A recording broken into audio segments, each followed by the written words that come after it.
Welcome back to another video with Jaden again. Today we're going to be reacting to the 10 things that people don't know the uses of. So this is going to be interesting. Hopefully we get a couple of shocks out of this. Some things that you might use in your daily life, you might not know the use of. So today we should find out. Yeah, hopefully some stuff I can find out that I wouldn't use, that I can use in my life now, you know what I mean? Like Exactly, stuff that man wouldn't use. Exactly. But before we get into the video, make sure you like, subscribe and turn on your notifications. Also follow us up on the socials, man. What you doing, man? Follow us up, man. Get us to a mil, blood, you know what I mean? Yo, please, man. Nah, I'm joking. Nah, I'm not joking. Get us to a mil, man. Come on. Practice YouTubers to a mil, man. Come on, you know, we can do this, man. Yeah, like, yo, come on, man. We can do this, man. What you do? Alright, please note though, I'm sorry for the squeaking, you know, because don't watch that. I think if they can hear it, they probably can't hear it, but let's get straight into the things you didn't know, yeah? Wine bottle doing. I've never noticed that all wine bottles have an indentation at their base. But what exactly is this dimple used for? Referred to as a punt, the dimple has a number of uses. For one, the punt makes it easier to hold the wine bottle. If you grab your wine bottle from the bottom, it's no surprise that the punt is present, acting as a spot to place your thumb while the rest of your fingers grab the base of the bottle. In addition, it helps the wine bottle to stand up. Glass blowers used to create punts to push the seam of a bottle up, allowing the bottle to stand upright while preventing glass at the bottom of the bottle from sticking out and cutting people. The punt also catches sediment and causes the bottle to chill quicker. Though they were once optional, it's hard to imagine a bottle of wine without this punt. I just thought it was there for design. I feel like some of us is not that deep. Pen cap holder, let's see. Hole in the top of all pens. One common speculation was that it made the ink dry faster, so that the pen manufacturer could make more money. Another theory claimed that the hole in the cap helped equalize pressure when one opened and closed it. But the real answer is remarkable. They have a hole to prevent suffocation in case someone swallows their pen. What? That's crazy, isn't it? Yo! That's crazy. So wait, if someone swallows the pen, the reason why that hole's there, so they can still breathe. Yeah, that's what I'm saying. So they don't. That is mad. That is mad. That's crazy, but I can see why they do it, because a lot of people do chew on their pens. Yeah, back in the day. When I used to see some pens, like when we was in high school, like when you put the pen in, they give you a pen, man. So you say, "Well, yeah, I'm gonna put you." But that's why you have to come with your own. No one really comes with their own pen though, because you just you forget. But if you don't come with your own pen, you see the chew up pens and that, man. Like 100 people die in the U.S. each year from choking on pen lids. This number used to be much higher, and the reason the number didn't increase is that the pen company Bic put a large hole in the top of the lid. This means that even if the lid is accidentally swallowed, there's a bigger chance people can still breathe. Other pen companies saw that this was a good idea, so they added a hole to their lids too.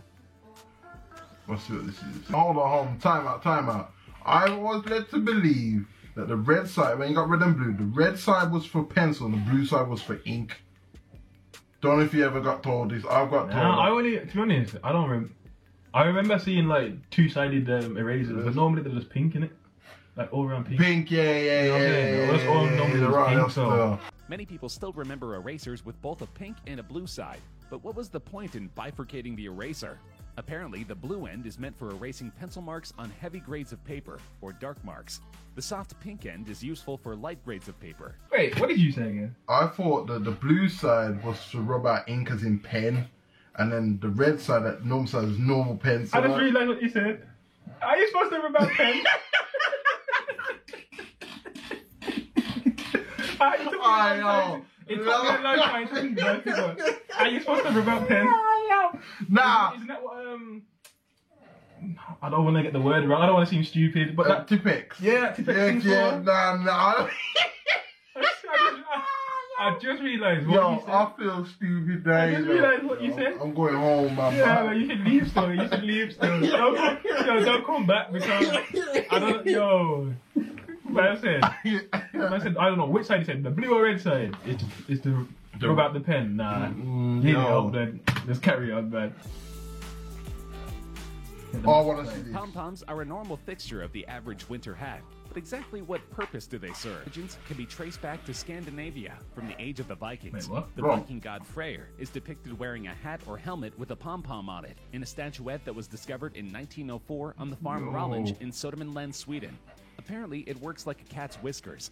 The pom-pom would let sailors gauge the height of a cabin so they wouldn't hit their head, or it would warn them of something overhead. It would also protect their head in the event that they did actually get hit with something. So basically, like, you know, like if you go in something like, say, Oscar, I'm 6'3", you're over 6 foot, like, say if you go in somewhere it's tall, that pom-pom, you feel it brush on your head first before you actually lift your head. Yeah, that's 6 though. But man, don't rock pom-poms still.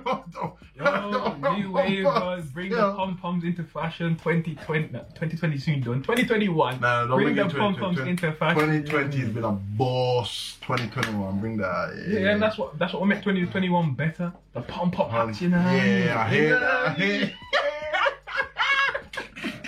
Really coins. You're talking about this, you innit? might have noticed on U.S. dimes, quarters, pack dollars, and some dollar coins are called reeded edges. They've been on American currency almost since day one as a way of keeping people honest. They date back to the time when U.S. currency was actually made of silver and had an intrinsic value. Reeded edges served a twofold security purpose for silver coins. One, they added an additional intricate element to the coins that made them more difficult to counterfeit. And second, they prevented fraud. For as long as coins have been made from precious metal, a fairly common way to make a quick, ill-gotten buck was coin clipping. Clippers would shave off a tiny amount of metal all the way around the rims of a bunch of coins, collect the shavings, then sell them. Reeded edges ruined this scheme, since a shaved edge would be immediately obvious and alert anyone who received one that something was wrong. I was gonna say. Okay, that makes sense. Long neck bottles. I want to know this. Drinkers are curious about beer bottles' distinctive shape. Long-necked bottles have been used for a little over 100 years now. This design allows packers to easily seal off the top with a small bottle cap, reducing the size of the seal and thus saving money. A smaller seal on a beverage container also is stronger than one spread across a larger area. Some beer bottle necks will be more bulbous than others. Wide necks used to collect particles that could be in the beer when poured. Long-necked bottles that are round also allow for a fairly efficient means of packaging. Huh? Yeah, fair. Like, I just think, they make it that so they can put less of the thing in there. So I just thought it's just where you could hold from the top. That's what it was. It's like other bottles. If you see the shape of other bottles, just drinks in general. Why is there so many curves? Yeah, because they want to lower the amount of drinks that's in there, but make it seem like it's more. Like there's a lot in there. All of these general characteristics, from manufacturing to packaging, shape why glass bottles look like they do today. That's crazy. What's next? Backpack tabs.